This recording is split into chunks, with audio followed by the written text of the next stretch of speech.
पति पत्नी का सच्चा प्यार। एक आदमी ने एक बहुत ही खूबसूरत लड़की से शादी की। शादी के बाद दोनों की जिंदगी बहुत प्यार से गुजर रही थी। वह उसे बहुत चाहता था और उसकी खूबसूरती की हमेशा तारीफ किया करता था।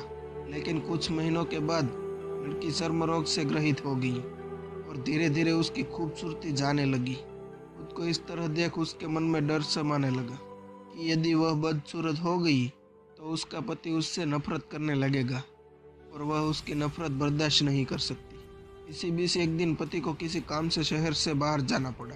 काम खत्म कर जब वह घर वापस लौट रहा था उसका एक्सीडेंट हो गया। एक्सीडेंट में उसने अपनी दोनों आंखें खो दी, लेकिन इसके बावजूद भी उन दोनों की जिंदगी सामान्य तरीके से आगे बढ़ रही थी।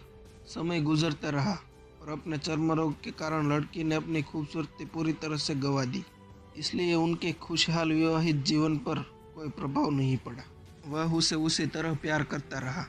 एक दिन उस लड़की की मौत हो गई। पति अब अकेला हो गया था। वह बहुत दुखी था।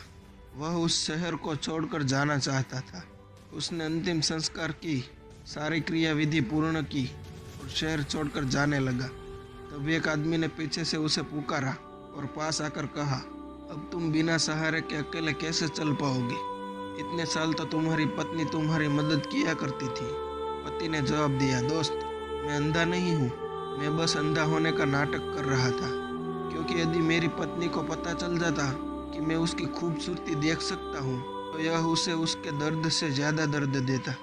इसलिए मैंने इतने साल अंधे होने का दिखावा किया। वह बहुत ही अच्छी पत्नी थी, मैं बस उसे खुश देखना चाहता था।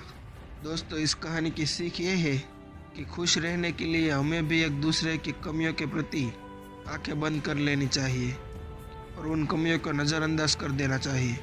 तो दोस्तों, आपको ये कहानी कैसी लगी प्लीज़ कमेंट में बताना। और हाँ, कहानी अच्छी लगी हो तो वीडियो को लाइक करें और चैनल को भी सब्सक्राइब करें, क्योंकि ऐसी कहानियाँ मैं आपके लिए लाता रहता हूँ।